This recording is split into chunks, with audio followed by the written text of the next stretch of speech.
Ce film est la meilleure adaptation d'un manga en live et je défie quiconque de me prouver le contraire. Ce film, c'est Chameau ou Coq de combat, adapté du manga du même nom, écrit par Izo Hashimoto et dessiné par Akio Tanaka. Et il est réalisé par le grand, l'inégalable Soi Cheng, à qui on doit les deux films les plus enthousiasmants de ces dernières années, à savoir Limbo et City of Darkness. Et tenez-vous bien parce que Coq de combat est une claque absolue dans tous les sens du terme. L'histoire est celle de Ryo Narushima, un adolescent de 16 ans condamné pour le meurtre de ses parents. Il est en prison et c'est là que l'histoire commence.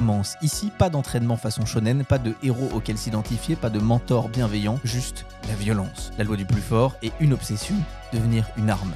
Devenir pire que la haine. On va suivre Ryo pendant son incarcération, des attaques qu'il subit jusqu'à sa renaissance. L'histoire nous emmènera ensuite dans les bas-fonds de Tokyo, où Ryo se fera une place entre criminalité et tournoi de boxe thaïlandaise. Coq de combat ne cherche pas à plaire, il cherche à frapper. Le manga était une descente aux enfers, le film en est la chair. Soi Cheng filme les corps comme des armes. Les combats ne sont pas chorégraphiés pour être beaux, ils sont filmés pour faire mal. Caméra à l'épaule, plan serré, respiration haletante, on ressent chaque coup. Ce n'est pas du spectacle, c'est une guerre intérieure qui explose à l'extérieur. La lumière est froide, terne, métallique. Les décors sont concrets, cellules, douches, salles d'entraînement. Tout est sale, rugueux, sans échappatoire. Je vous préviens, ce film, ce n'est pas pour tout le monde, mais si vous cherchez quelque chose de brut, organique, inoubliable, alors regardez Coq de combat et venez me dire en commentaire quelle adaptation le dépasse. Je vous attends.